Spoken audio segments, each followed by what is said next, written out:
From the Illinois Policy Institute, policy expert Michael Lucci taking some time out of his day. Michael, good morning to you. Good morning to you guys. Thanks for having me on. Thanks for being on with us. Well, I appreciate that. I got a note from your manager of media relations, Melanie, and sent along a couple of things that links for me to go over and look at, and said that you were available to kick this around, and I found it really interesting. U.S. News and World Report ranking came out the other day. Best states for government. Wisconsin, just to our north, hits the number 5 spot. Illinois at 47.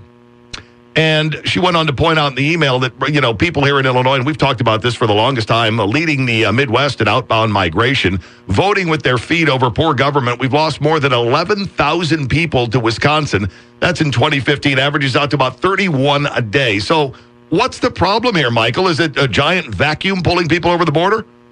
Well, what you just spoke to up top there really speaks to it. When people don't have confidence in their government here and people have much more confidence up there, then you're going to see that type of movement. So Wisconsin has been having these headlines like they unexpectedly have a budget surplus and their unemployment rate's going under 4%. Meanwhile, Illinois has headlines that say things like $7 billion budget deficit, $130 billion pension hole, and on and on and on. And that's just to start it. So people don't like risk, right? People want to avoid risk if they can. And if you're a homeowner in Illinois, or you're someone who works a job, or you have a business in Illinois, you know there are a lot of risks that come just with being in Illinois. And if you could cross a border to some state like Wisconsin and then Indiana similarly, where you could feel much safer, much less risk, a much more sane government structure, then you're very likely going to do that. So I think that the confidence people express in their government, especially in Wisconsin, there's much higher confidence in government there than there is in Illinois, is going to pull more people in that direction because they want to feel that security that the government's not going to do anything crazy, that my taxes aren't going to go up too high, and that's what Wisconsin's been able to do over the last couple of years. So, if there were a word balloon or a thought balloon floating over Wisconsin, you'd see the word stability. If it were floating over Illinois, you'd just see a whole bunch of question marks. Right. You would see stability, lower taxes. For Wisconsin, their property taxes are getting lower and lower. Their income taxes they've been cutting. Balanced budgets, funded pensions, and then over Illinois, you would just see the exact opposite. You would see unbalanced budgets, massive pension debts, total instability, and for a legislature and a governor that aren't able to see eye to eye on really almost any issue, whereas Wisconsin, politically, they did have some fights, especially in 2011, but those have been resolved, and they've done reforms that have been good for the people of Wisconsin. And, and it goes across the board. You talked about lower taxes. Personal finance site Wallet Hub came out with their best and worst states to be a taxpayer. Illinois comes in, well, you could say number 1 in the worst or dead last in the best, but we come in at number 51. This sort of thing resonates with people. The median household in Illinois, and that's what they're looking at, the median household in Illinois is paying 14.8% of their income in state and local taxes, according to Wallet Hub. That's a crazy number. The next worst state is a full percentage point lower than us. And so what we've seen, of course, people care about their tax burden for sure when they decide where they want to live. And Paul Simon Institute put out a poll in the last couple months that said the number one reason people want to leave Illinois is because of their taxes. So that shouldn't be a surprise. We have the highest taxes on the median household in the state of any state in the country, and taxes are the number one reason people want to leave Illinois. So, again, if you cross any of our borders, you go to a state that overall has lower taxes, and you have to look at the direction that the states are going. The direction is very important. If you look at Wisconsin, you look at Indiana, you see that they've made changes that have contributed to lower taxes, and both of those states are trying to go even lower on taxes. That's the direction they're headed. Where if you look at Springfield, the whole conversation is about how big is the next tax hike going to be. If you look at local governments, the whole conversation is how much higher can we go on property taxes. In the Rockford area, property taxes are already at extraordinarily high levels. So people feel that. They feel the temperature going up, and they start looking around to go somewhere else. And when you factor in all the other things that you had mentioned, more stability, or at least a sense of stability out of state government, more seemingly on a stable track, the lower tax rates, all that goes with it, boy, it sure paints an appealing picture for anybody who might be on that edge wondering, do I stay or do I go? Right, and when you look at the trajectories, where do you want to build your future? If you're a family looking to build a home for the next 30 years, or you're a business looking to make an investment for the next 30 years, because when you get down to it, that's how businesses and families think. They don't want to be bouncing back and forth every couple of years. They want somewhere they can put down roots and know that they're going to have stability, and they know that their government's not going to be coming after them every year with some new tax or some new scheme. And when you look at a 30-year trajectory like that, Wisconsin looks pretty good. Those guys want to keep lowering taxes more and more, and they want stability. If you look at a 30-year trajectory for Illinois, you have no idea what it's going to look like. You really have no idea. It's so unstable. You don't know what your taxes are going to look like. You don't know what your regulation, your job opportunities are going to look like. So when you make those long-term decisions, Illinois can be very unappealing. And as you mentioned, you got people who are bolting north to Wisconsin. By the way, we're spending time with Michael Lucci, Illinois Policy, illinoispolicy.org. That should be a site that you bookmark and you visit every day, because not only do they critique, which a lot of people can critique, but I love the fact that Illinois Policy also offers suggestions, ideas, ways to take this in a different direction. And I'm here on your website. I lost 11,448 people to Wisconsin in 2015. Over 2006 through 2015, 86,000 people on net to Wisconsin, 9,000 a year on average, and about 25 people a day. That's right. So it's the 1 year, the most recent year was one of the heavier years of losses to Wisconsin and to all the other states. We had a huge loss to Indiana in the most recent year, which is 2015. And that's why we looked at the longer term. We looked at the 10-year view. We've been losing people to these states every single year for 10 years. We've been losing, as you said, about 9,000 people per year to Wisconsin, although recently it's getting higher than that. It's about 11,500. And so what are the long-term differences that are driving people, and what are the long-term changes we can make so that Illinois becomes the state that people want to move to, invest in, and put down roots in?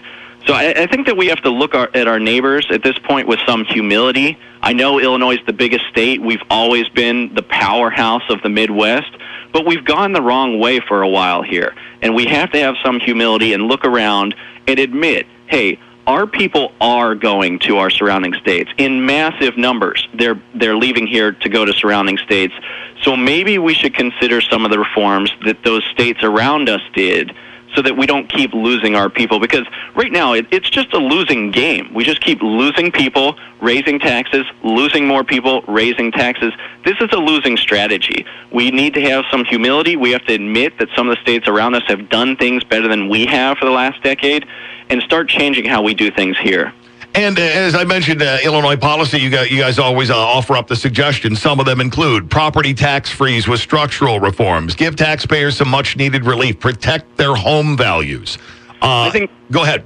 Yeah, I think that's number one, is you have to protect home values here in Illinois. I think that is going to be a big story for the next 5 years.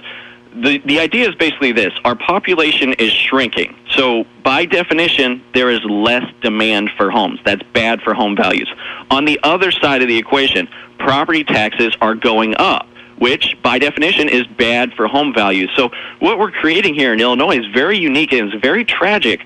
We're really attacking people's homes.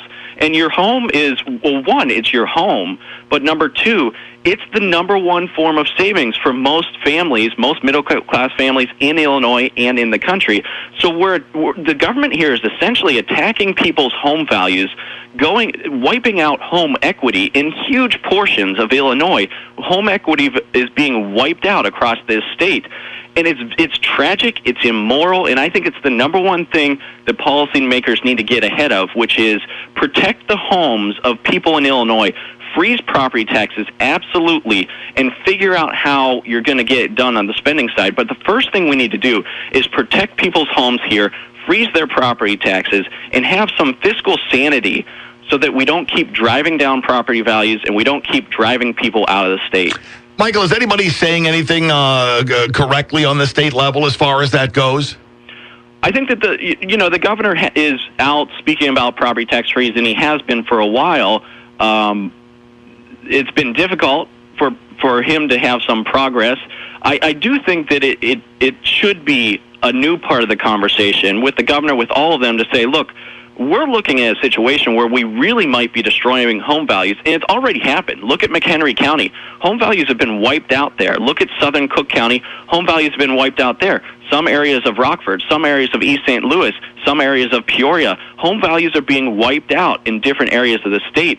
And so I'm not just saying this might happen. It's already happening in some parts of the state, and we need to get ahead of it so that it doesn't happen to our entire state. I think it's a new idea that our politicians need to think about, which is we need to protect homes in Illinois. That's the most important thing we should do, is protect the homes of our people here so that they can have a prosperous and stable life. And then going forward, there are other problems to take care of, but I think that's number one. I think that's what we should talk about for the next couple of years here. Yeah, you've got the 3 bullet points, the property tax freeze and structural reforms, as you mentioned at number 1. Enactment of right to work so that Illinois can compete with surrounding states. Who else around us has right to work? Everybody. Yep. That's the story now. Everybody, every single state around us has right to work. There's been, frankly, a revolution that swept across the Great Lakes region, and Illinois has been left out. We've chosen to not be a part of this revolution, which in other states has led to more jobs, more investment, rising incomes. Incomes in other states are rising faster than they're rising in Illinois, and we've just not been in the game. The way I think of it, especially when you think about our political leaders like Speaker Madigan, Illinois is being left in the 20th century. We still operate politically like we did in the 1970s. We still operate on policies like we did in the 1970s. All the states around us are saying, let's step forward into the 21st century, let's change our policies, and it's working. That's the important thing. It's working in those states. People say right to work's bad for workers. Well, the proof is there. Incomes and jobs are rising in Indiana. They're rising in Wisconsin. They're rising in all the states that are making these changes. And what's happening in Illinois? Thousands of manufacturing jobs lost every single year. Thousands and thousands and thousands more jobs lost. So let's try something different. And as I said, let's have some humility and admit other states are doing things that are working and we're not. And we need to get on the stick, because the last person here is going to be asked to turn off the lights. We'll be yelling it over the border to brand new Packer fans too. So it might be time to get our house in order. Well, we're well past time of getting our house in order. The final thing that you have on here is fixing cost drivers, pensions, workers' comp, collective bargaining. Yes, massive cost drivers for government. Think of this, the interest on Illinois' pension debt, just the interest payment is $9 billion per year at the state level. We're not covering it. That's how big the pension debt is. The interest is $9 billion per year, and our pension payments don't even cover the interest on the debt. That's why the pension debt goes up every year. Collective bargaining, which is the extraordinary power that we give to government unions, which in Wisconsin and Indiana, they've gone another way. And what's been the result there? Their taxes keep going down now. Their taxes used to go up all the time. They changed collective bargaining. They said, we need to have a fair deal for taxpayers and government workers. Let's have a fair deal for both. And they've been able to bring taxes down. So the big cost drivers, collective bargaining at the local level, pensions at the state level. Until those items are changed, Illinois' tax burden is going to keep spiraling up, and our population is going to keep spiraling out of the state. So for those out there who are thinking, wow, I finally found somebody who's speaking my language, you'll find a lot more of that at the website, illinoispolicy.org. As I mentioned, bookmark them, head there every day. You'll find new and compelling material and some really interesting things by really interesting people like Michael. Michael, I appreciate you taking time out of your morning for us. I appreciate you having me on. I always love being on your show. Have a great weekend. You too. There we go. Michael Lucci, Illinois Policy Institute.